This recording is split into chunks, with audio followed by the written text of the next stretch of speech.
Ce Porto 2002-2003 est un véritable ovni footballistique. Une équipe sans véritable joueur connu au début de la compétition, mais au fil des matchs, ces fameux joueurs vont se révéler au point de devenir des top players confirmés quelques années plus tard. Si l'on ajoute que c'est la première fois que José Mourinho se signalait sur la scène européenne, cette coupe UEFA 2002-2003 a une saveur bien particulière. En 2002, le FC Porto a un très bel effectif. La subtilité, c'est qu'à cette période, la grande majorité des joueurs n'est pas connue du grand public. Les Portuenses, désolé pour la prononciation, amis portugais, ont terminé la saison précédente à une anonyme 3e place en championnat sans atteindre les quarts de finale de Champions League. On n'attend pas grand-chose de cette équipe au début de cette saison 2002-2003. Le mercato estival a vu partir le défenseur central portugais Jorge Andrade du côté du Deportivo La Corogne pour une quinzaine de millions d'euros. Autre départ, celui du défenseur argentin Hugo Ibarra, en prêt à l'AS Monaco. Enfin, il y a le départ du Paraguayen Carlos Paredes à la Regina pour 5 millions d'euros. Autant être clair, dès le début, il n'y a pas de départ insurmontable. Dans les buts, c'est la légende Vitor Baía. Formé au club, le meilleur gardien portugais est parti tenter sa chance au Barça en 1996. S'il va gagner une Coupe d'Europe là-bas, une Liga et 2 Copa del Rey, le portier reviendra à Porto en 1999. Gardien emblématique avec un style bien particulier, il est un des hommes forts de ce Porto 2002-2003. Les autres gardiens de l'effectif ne sont pas des monstres, loin de là. Néanmoins, on connaît Nuno Espirito Santo. Ok, on le connaît comme entraîneur, mais il faut savoir que c'était un honnête gardien de but qui arrive à Porto cet été 2002 dans le cadre du transfert de Jorge Andrade à la Corogne. Il y a aussi Hilario qui jouera à Chelsea comme 3e gardien. Bref, on l'a compris, Vitor Baía, il a un boulevard devant lui pour enchaîner les matchs. En défense centrale, la qualité est présente. On a d'abord le rugueux Pedro Emmanuel, transféré de Boavista où il a été champion du Portugal en 2001. Il a 28 ans à cette époque. Sans être un top player, le défenseur est un honnête joueur fiable quand on fait appel à lui. On a aussi 2 jeunes défenseurs, Ricardo Costa, 22 ans, espoir du foot portugais, il peut jouer central ou à droite. Il fera une belle carrière qui l'amènera à Wolfsburg, Valencia et même à Lille en 2010. L'autre jeune défenseur est beaucoup plus connu du grand public. En effet, Ricardo Carvalho a marqué sa génération. Passé par Chelsea, le Real Madrid et l'AS Monaco, ce central était un monstre défensif qui avait une qualité de placement impressionnante. Mais en 2002, il a 25 ans et il peine à s'imposer dans son club formateur. Enfin, il reste le capitaine et titulaire indiscutable de cette défense, Jorge Costa. Formé au club, le physique numéro 2 revient après un passage en première ligue à Charlton. Âgé de 31 ans, il est le capitaine par excellence dans l'esprit du coach. Disparu en 2025, il reste un des joueurs majeurs de ce Porto 2002-2003. Sur les côtés de la défense, on retrouve des têtes connues. À gauche, il y a le portugais Nuno Valente. Formé au Sporting, il n'a pas réussi à s'y imposer. Parti à l'Eiria, il débarque au FC Porto durant l'été 2002 en l'échange de 500 000 euros. Âgé de 28 ans, il ne le sait pas encore, mais sa carrière va exploser. Le remplaçant sur le côté gauche, c'est Mario Silva, un défenseur anonyme qui passera notamment par la Ligue 1 au FC Nantes en 2000. À droite, on a le jeune Paulo Ferreira, 24 ans, transféré cet été-là de Setúbal pour 2 millions d'euros. Cet arrière droit avec une belle qualité de centre est amené à être le titulaire du poste à la place de l'ancien Secretario. Passé par le Real Madrid et joueur emblématique du FC Porto des années 90, il a déjà 33 ans et semble plus là pour accompagner Paulo Ferreira que pour le concurrencer. Au milieu de terrain, le talent ne manque pas. Mais une nouvelle fois, au moment de débuter cette saison 2002-2003, ils sont pas connus du très grand public. Devant la défense, on a Costinha, passé par l'AS Monaco où il a été champion de France en 2000. Le milieu défensif est le cerveau de l'équipe. Sa vision du jeu et son sens du placement font de lui un excellent numéro 6 à cette période. Il a 28 ans et il est au prime de sa carrière. À son poste, il y a aussi Thiago. Alors on parle pas ici de Thiago Mendes qui jouera à l'OL ou à l'Atlético Madrid. On parle de Thiago César Moreira Pereira. Transféré de l'Eiria lui aussi, avec Nuno Valente à l'été 2002, il est un bon numéro 6 qui a joué à Benfica et en Liga espagnole auparavant. À 27 ans, il présente un profil intéressant pour suppléer Costinha en cas d'absence. Enfin, en numéro 6, il y a un autre ancien de la maison, Paulinho Santos. Au club depuis 1992, le petit récupérateur est en fin de carrière à cette époque. Plus haut sur le terrain, au poste de relayeur, ils sont 2 au-dessus du lot. Il y a d'abord le russe Dmitri Alenichev, passé par le Spartak Moscou ou l'AS Roma. Cet élégant milieu de terrain peut jouer au cœur du jeu, mais sa qualité technique lui permet aussi de se projeter et de marquer des buts importants. S'il a déjà 30 ans en 2002, il n'est pas loin d'être au prime de sa carrière. L'autre joueur au-dessus du lot, c'est le portugais Nuno Ricardo de Oliveira Ribeiro. Ça vous dit rien? Si on vous dit Maniche, tout de suite les images elles arrivent. Formé à Benfica, ce milieu de terrain polyvalent est à la fois physique, technique et doté d'une frappe de malade. Laissé libre par Benfica avec qui il s'est embrouillé, il arrive à Porto cet été 2002 alors qu'il n'a joué aucun match depuis plus d'1 an. À 26 ans, il doit passer un palier pour devenir un vrai joueur régulier et fiable. Moins en vue, on retrouve aussi le portugais Bruno, arrivé de Maritimo, et le hongrois Akos Bouzaki pour jouer dans ce secteur de jeu. Au poste de meneur de jeu, le FC Porto a un petit joyau, le brésilien Deco. Alors on dit brésilien parce qu'en 2002, le numéro 10 est un brésilien de naissance. Certes, cela fait plusieurs années qu'il joue au Portugal et qu'il n'a jamais été appelé avec le Brésil, mais à cette époque, Deco est un Brésilien. Cela changera vite. Hormis ce détail administratif, Deco, il a 25 ans et il est considéré comme un bon milieu de terrain technique et bon sur le coup de pied arrêté. Il est précieux pour son équipe, mais pour lui, la saison 2002-2003 va être le début d'une trajectoire incroyable qui l'amènera quelques années plus tard au Barça et à Chelsea. En attaque, il y a beaucoup de talents individuels. Sur les ailes, il y a le Brésilien Clayton. Au club depuis 1999, ce droitier qui joue à gauche est technique et rapide. On a aussi César Peixoto, honnête joueur de Liga portugaise, il a 23 ans et peut rendre des services, mais il part pas titulaire dans l'esprit du coach. Sur le flanc droit, on a Capucho, international portugais, cet ailier formé au Sporting est au club depuis 5 ans. S'il n'est pas à son prime à cette époque, il est encore un joueur important dans l'attaque des Portuenses, malgré ses 31 ans. Pour le poste d'avant-centre, ils sont 3. Il y a d'abord le Lituanien Edgaras Jankauskas, 1m92, bon des deux pieds. Ce buteur à l'ancienne, passé par Lokomotiv Moscou ou la Real Sociedad, débarque de Benfica où il avait été prêté les 6 derniers mois. Il a 28 ans en 2002. Autre avant-centre, le Brésilien Derlei. Transféré de l'Eria comme Nuno Valente et Thiago durant l'été, il a une belle carte de visite. 43 buts en 91 matchs avec l'Eria.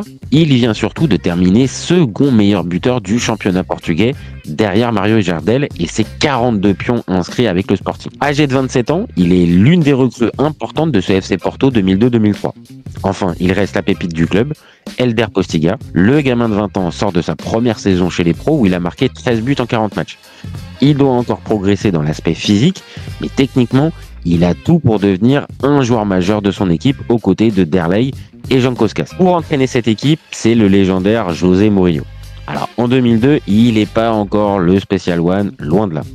Coach adjoint de Robson au Barça, il a enchaîné avec le poste d'entraîneur principal à Benfica. Sans succès, il a rebondi à l'Eria. Tiens, Derlei, Thiago, Nuno Valente étaient à l'Eria, tout comme Maniche à Benfica quand Mourinho était le coach. S'il est arrivé au cours de la saison 2001-2002, il n'a remporté aucun trophée dans sa carrière au moment de débuter cette saison. Bon, ça aussi, ça va vite changer.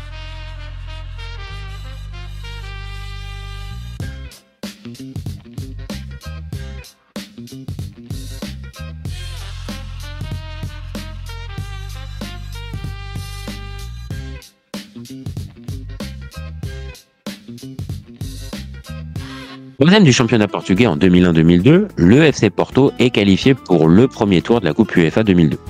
À cette époque, il n'y a pas de phase de groupe. C'est donc uniquement des confrontations aller-retour à élimination directe. Donc il n'y a pas la place pour les calculs. Il faut battre chaque adversaire sur 2 matchs. Pour le premier tour, les Portugais sont opposés au Polonia Varsovie. Champion de Pologne, 2 ans auparavant, le club de la capitale a terminé 4e du dernier championnat local. Facile vainqueur des Maltais des Slima Wanderers en barrage, les Polonais ne sont clairement pas favoris avant ce premier tour. Le match aller se déroule à Porto, dans l'ancien stade, l'Estadio das Antas. 15 000 spectateurs sont présents ce jeudi 19 septembre 2002. Pour le premier match, José Mourinho va aligner un 11 très compétitif. Alors certes, Vitor Baía est sur le banc, mais pour le reste, on est proche d'une équipe type. Nuno Espírito Santo dans les cages, défense à 4 avec Nuno Valente à gauche, une défense centrale Jorge Costa, Pedro Emmanuel et Paulo Ferreira à droite. Milieu à 3 avec Costinha en pointe basse, accompagné de Maniche et Deco. Enfin 2 ailiers, Derlei à gauche et Capucho à droite, alors que l'axe de l'attaque est occupé par le Lituanien Edgaras Jankauskas. En face, il n'y a pas de joueur connu du grand public. On joue depuis 20 minutes, les Portuenses attaquent, Deco sur le côté droit sans trop point de pénalty vers Jankauskas. Libre de tout marquage, le Lituanien ouvre parfaitement son pied. 1-0. Mas o Porto era dono e senhor do jogo. Deco dá assim a bola para golo fácil de Jankauskas. Estava feito assim o 1-0 na partida. Peu avant la mi-temps, Paulo Ferreira s'appuie sur Capucho sur le côté droit. Le latéral déborde des centres. Derlei sent bien le coup et place un coup de tête imparable. 2-0. Paulo Ferreira centra-teu-se na direita e Derlei faz então o 2-0. O brasileiro procurava o golo e conseguiu o segundo tento para os azuis e brancos. era a festa portista no Estádio das Antas.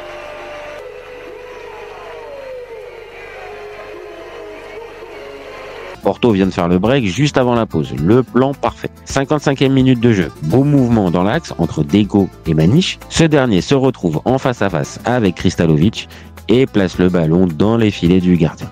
3-0. Deco aproveita desentendimento, abre magistralmente para Hélder Postiga, entrado na segunda parte, marcar o 3-0.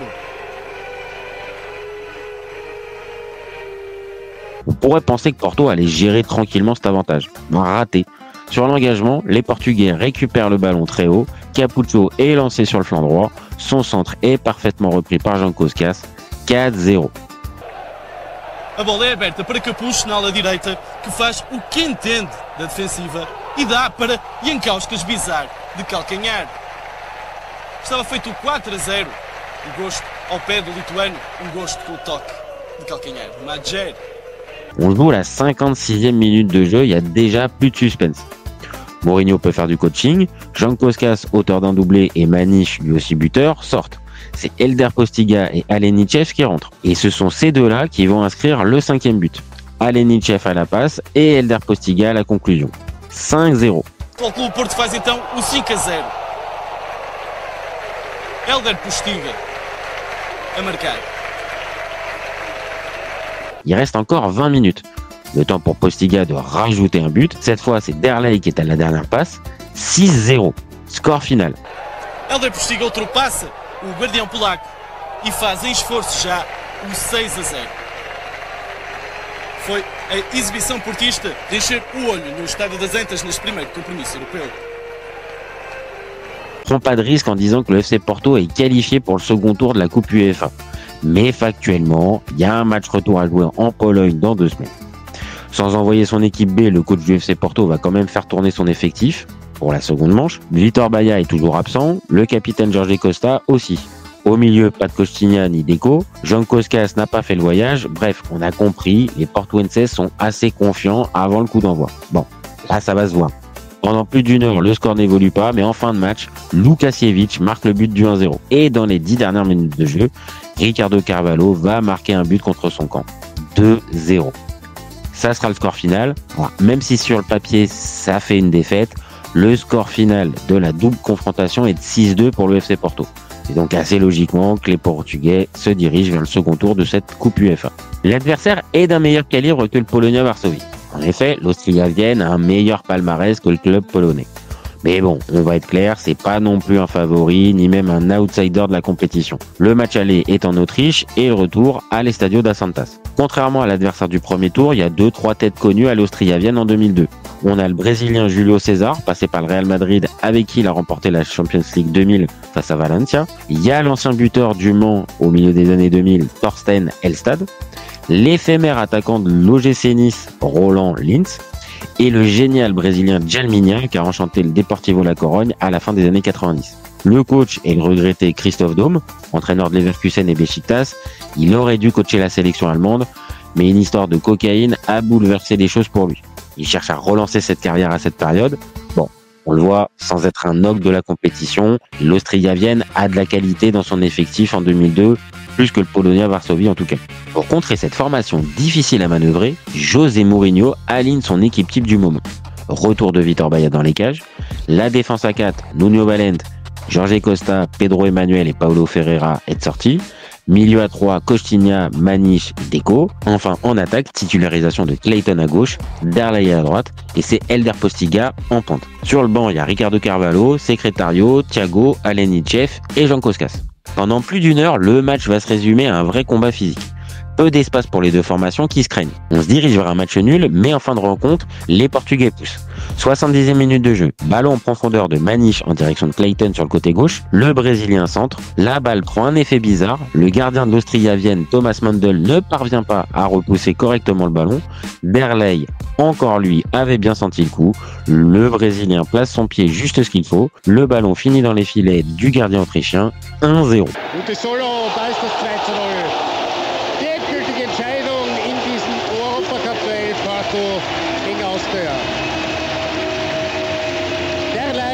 erzielt sein zweites Tor gegen die Austria.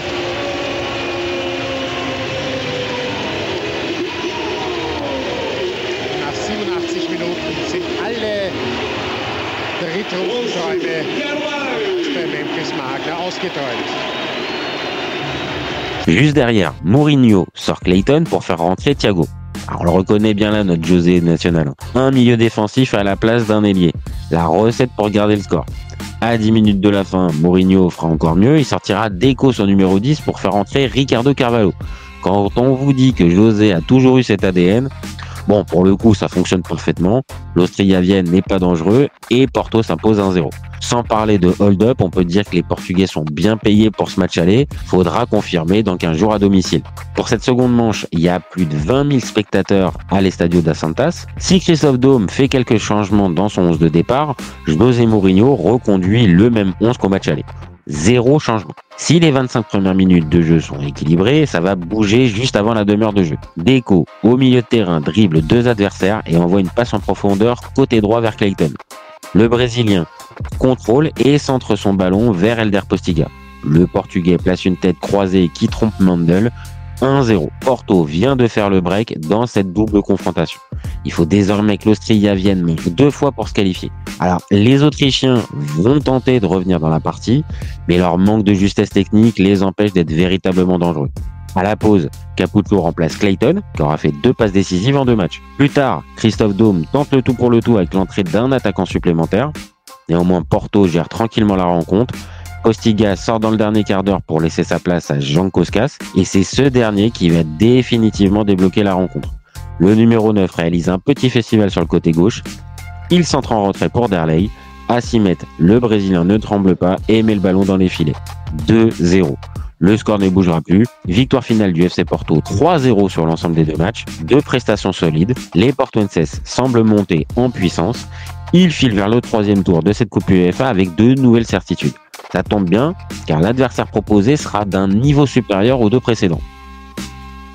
À ce moment de la compétition, il y a l'arrivée des 3e de phase de poule de Champions League qui font leur apparition en Coupe UEFA. Et parmi eux, il y a le Racing Club de Lens. L'adversaire de ce 3e tour n'est donc pas une équipe à prendre à la légère en 2002. Certes, ils ont fini 3e de leur groupe de Ligue des Champions, mais quand on regarde le casting du fameux groupe, on comprend vite que les Lensois ont réalisé une vraie performance à finir à cette place. Entre l'AC Milan, qui gagnera la compétition cette année-là, le Deportivo La Corogne, qui était un vrai épouvantail à cette période, et le FC Bayern Munich, vainqueur de l'édition 18 mois auparavant, les Lensois ont fait un petit exploit en mettant les Munichois à la 4e place. En 2002, l'effectif lensois est de qualité. D'ailleurs, ça se voit sur le 11 envoyé par le coach du Racing, Joël Muller. Guillaume Varmus dans les cages, défense à 4 avec Lachor et Faye sur les côtés, axe central Adama Koulibaly et Rigobert Song, libéraux devant la défense, il y a le Polonais Jacek Bak, devant une ligne de 3 avec Seydou Keita, Jocelyn Blanchard et Antoine Sibirski, enfin duo d'attaque, Daniel Morera, John Utaka. Sur le banc, il y a Rod Fanny, Stéphane Pedron, Olivier Thomer, Dagui Bakary et Charlie Tange. Il va falloir quand même faire 2 gros matchs pour sortir cet adversaire. Logiquement, José Mourinho va s'appuyer sur les certitudes du tour précédent. Seul changement, Capucho remplace numériquement Clayton. C'est Derlei qui prend le flanc gauche et le Portugais évolue à droite. Et ça va être une vraie réussite pour les Portugais. Dès le début de match, le FC Porto prend l'ascendant physique sur le Racing Club de Lens. Le milieu Costinha, Maniche, Deco rayonne. Les 2 arrières latéraux, Nuno Valente et Paulo Ferreira en profitent pour monter à tour de rôle. L'attaque est dangereuse sur chaque action. Pour réussir à contrer cette équipe ambitieuse, il va falloir un grand gardien côté lensois. Et ça va pas être le cas. Mais alors, pas du tout. Les premiers arrêts sont pas maîtrisés et on voit très vite que Varmus n'est pas dans un bon soir. On vient de passer la 35e minute de jeu. À 30 mètres, Elder Postiga envoie une frappe à ras de terre puissante cadrée. Varmus se détend, mais pas assez. Il touche le ballon sans la détourner. 1-0. Attention, il y a de l'espace également là pour les attaquants du FC Porto. La frappe de loin. Oh là là, Guillaume Varmus qui ne peut prendre ce ballon.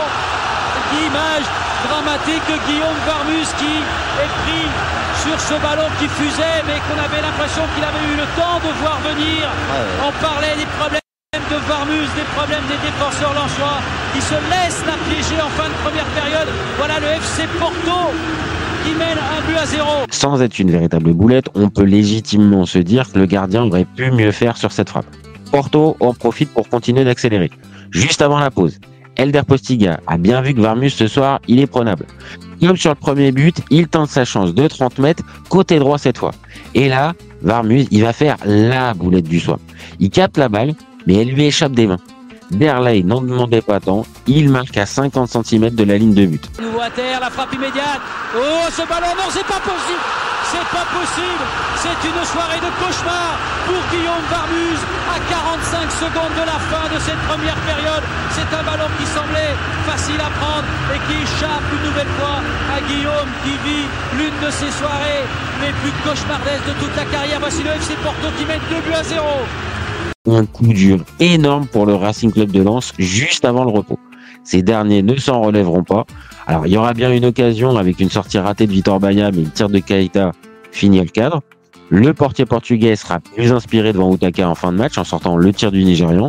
Porto continue d'être dangereux. Koulibaly sauvera sur sa ligne une frappe de Derley. Deco régale comme à son habitude, mais les Portugais ne parviennent pas à tuer ce match. 77e minute de jeu. Elder Postiga cède sa place à Edgaras Jankowskas. Le Lituanien va encore se montrer décisif. Côté droit, Costinha le lance bien en profondeur. L'attaquant se met sur son pied droit et ajuste Varmus, pas encore irréprochable sur celui-là. 3-0. Et ça repart avec Jankowskas qui peut y aller tout seul. Il va frapper, la frappe de Jankowskas et qui bat une nouvelle fois Guillaume Varmus. Ce ballon passe devant Varmus. Ce n'est plus un cauchemar. C'est la plus dramatique soirée, certainement l'une des plus dramatiques soirées de la carrière de Guillaume Varmus et des Lensois. Là, le FC Porto est tranquille. L'occasion pour José Mourinho de faire sa spéciale, sortie de Deco pour Secretario, le défenseur à la place du meneur de jeu. Lens ne reviendra pas, 3-0 score final. Auteur d'une prestation solide et spectaculaire, les Portuenses peuvent être confiants avant de se rendre à Félix Boeuf. Mais attention, le public lensois peut être un handicap pour les hommes de Mourinho. Pour ce match retour, l'entraîneur lensois aligne un 11 plus ambitieux avec Bach en défense centrale et Corridon qui revient dans le milieu de terrain pour donner un peu de technique. Pour le reste, il y a bien Seydou Keita, Antoine Sibierski, Daniel Moreira, John Utaka. Autre changement, et pas des moindres, c'est pas Guillaume Varmus qui est au cage, c'est le jeune Charlie Tange. Il faut croire que le match aller a été fatal à l'ami Varmus. Conscient d'avoir un match difficile en vue, Mourinho ne bouleverse pas ses plans tactiques. Seul Nuno Valente n'est pas présent par rapport au match aller au Portugal. C'est l'expérimenté Secretario qui le remplace. Logiquement, les Lensois poussent dès le début de match. Corridon est très actif, mais les Portugais sont bien concentrés. Vitor Baia fait les arrêts qu'il faut, mais à la demeure de jeu, un corner lensois va relancer le suspense de ce troisième tour. Rigobert Song, à la lutte avec Vitor Baia sur un ballon aérien, récupère le ballon et la met au fond des filets. Bon, alors pour être factuel, il y avait une belle faute du Camerounais au début de l'action, mais l'arbitre Vladimir Rinak accorde le but 1-0. Atenção, ali algum perigo, Bahia a subir, grande confusão, remate e o golo. E é golo, parece-me que há ali qualquer problema, mas o árbitro sanciona 1-0, golo marcado por Song. Les Portugais sont furieux, mais rien n'y change. Le score ne bouge pas pour les 45 premières minutes. En seconde période, Derley placera une frappe cadrée terrible qui tente, le repoussera difficilement. Les Lensois tentent d'arracher le second but qui peut relancer le suspense, mais le FC Porto ne cède pas. Alors il y aura bien une dernière occasion pour Olivier Thomer dans le temps additionnel, mais ça passe à quelques centimètres des buts de Vitor Baia. 1-0 score final. Sur l'ensemble des deux matchs, le FC Porto s'impose 3-1 et se dirige donc vers les huitièmes de finale avec un maximum de sérénité.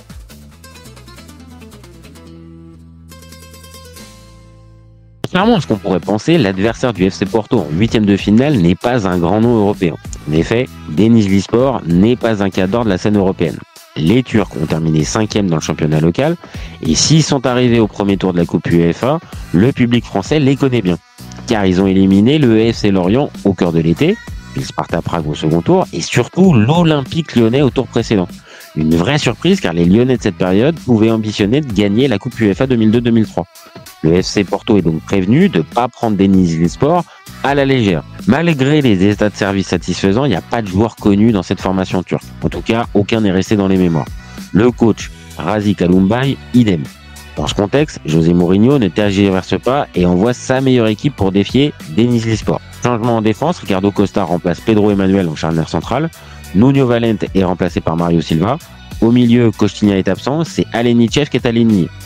Enfin, Elder Postiga est sur le banc, c'est Edgaras Jankowskas qui est titulaire. Même remanié, cette formation du FC Porto reste séduisante et compétitive. Alors, la première mi-temps va pas être inoubliable. Bien regroupé devant ses buts, Denizlispor cherche à obtenir le match nul. Les Portuenses tentent de déstabiliser le bloc turc, mais le danger est repoussé à chaque fois. À la mi-temps, le score est de 0-0. José Mourinho remplace Mario Silva par Nuno Valente et les Portugais repartent à l'assaut du but adverse. Et en deuxième période, tout va changer. 48e minute de jeu, corner pour le FC Porto. C'est Deco qui le frappe, son centre trouve la tête de Capucho qui trompe le gardien Dirk Aynen. 1-0. Depois canto cobrado por Deco Capucho nas alturas, faz o 1-0 para o Futebol Clube do Porto. Grâce à ce but, le match va s'ouvrir car les Turcs ne peuvent plus rester sans rien tenter. 6 minutes plus tard, coup franc excentré pour les Portugais. C'est de nouveau Deco qui s'en occupe. Son centre trouve cette fois la tête de Derlei. Aynen est encore battu. 2-0. Deco cobra o livre, Derlei faz o 2-0 no encontro. Sentido de baliza fenomenal de Derlei. À l'heure de jeu, Nuno Valente, qui venait d'entrer, sort sur blessure. C'est Thiago qui prend sa place. Coup franc plein axe à 30 mètres. Deco, bien en forme, tente sa chance. Le ballon heurte la barre transversale. On joue la 65e minute de jeu. Nouveau coup franc excentré pour Porto. Comme d'habitude, Deco prend le ballon. Après Capucho et Derlei, c'est Ricardo Costa qui va profiter de l'offrande. Nouvelle tête imparable pour Aynen, 3-0. Mas o mesmo Deco levanta a bola para o guardião turco falhar e Ricardo Costa fazer o 3-0. Muito bem no segundo poste, o jovem central portista aproveitar a falha do guardião turco para fazer o terceiro tento azul e branco. Les Turcs vont faire rentrer 2 attaquants pour essayer de réduire l'écart avant la fin de match. Mais le FC Porto continue d'accélérer. 69e minute de jeu. Centre de Deco, décidément, pour Derlei. Le Brésilien remet de la tête intelligemment vers Jankowskas. Le buteur ne tremble pas pour mettre le ballon au fond des filets. 4-0. O 4-0. Derlei a amortecer. Bem, para agora a vez do lituano, mas chegou a de Deco. Ça devient une humiliation pour Denizlispor. 73e minute de jeu. Encore un coup franc pour le FC Porto. Celui-ci est à 22-23 mètres plein axe. Distance idéale pour un bon tireur de coup franc. Donc c'est sans surprise que Deco va prendre ses responsabilités. Et après avoir donné 3 caviars, le Brésilien il va s'offrir un petit plaisir personnel avec une frappe à mi-hauteur parfaite. Aynen ne bouge même pas. 5-0. Com a classe que se conhece, empurrar literalmente a bola para a baliza de Aynen. Estava feito agora o 5-0 na partida. E a festa era grande no Estádio das Antas. Alors, il faut reconnaître que Denizlispor ne va pas baisser la tête et finira par sauver l'honneur sur corner par Kratochvili. 5-1. Mais en toute fin de match, Alenichev voulait marquer son but. Le Russe part dans un exploit solitaire. Après une frappe lourde à 6 mètres, Aynen est de nouveau battu. 6-1. Depois, na meia dúzia, o melhor momento do jogo. Dimitri Alenichev. No que se pode dizer que foram 6 largas passadas. Fin de match sur ce score, le FC Porto marque une nouvelle fois 6 buts dans un match de Coupe d'Europe après le Polonia-Varsovie. Porté par un Deco des grands soirs, les Portugais sont presque qualifiés pour les quarts de finale. Mais attention au match retour en Turquie dans une semaine. Mais bon, avec José Mourinho sur le banc, il y a peu de chances d'assister à une démobilisation générale.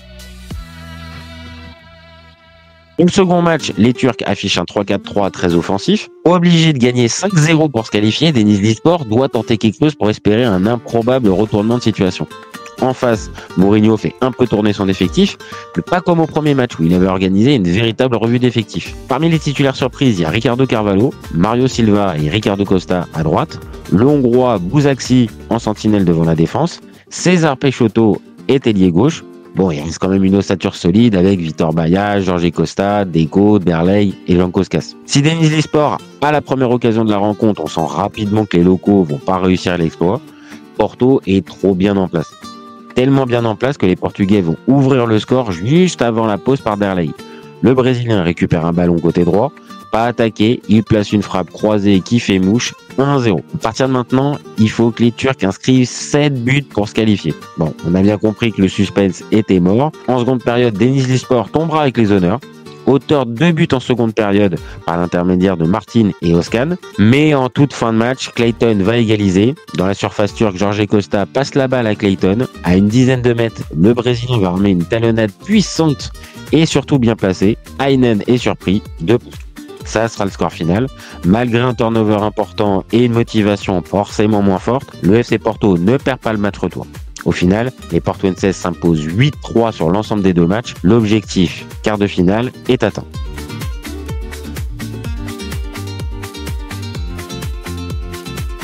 C'est la fin de la première partie. La seconde partie sera disponible dans quelques jours sur toutes les plateformes d'écoute. Si tu as aimé ce contenu, n'hésite pas à nous le faire savoir. Mets-nous une petite étoile ou un commentaire sur ta plateforme d'écoute. C'est ce qui nous donne de la force et c'est ce qui nous donne envie de continuer.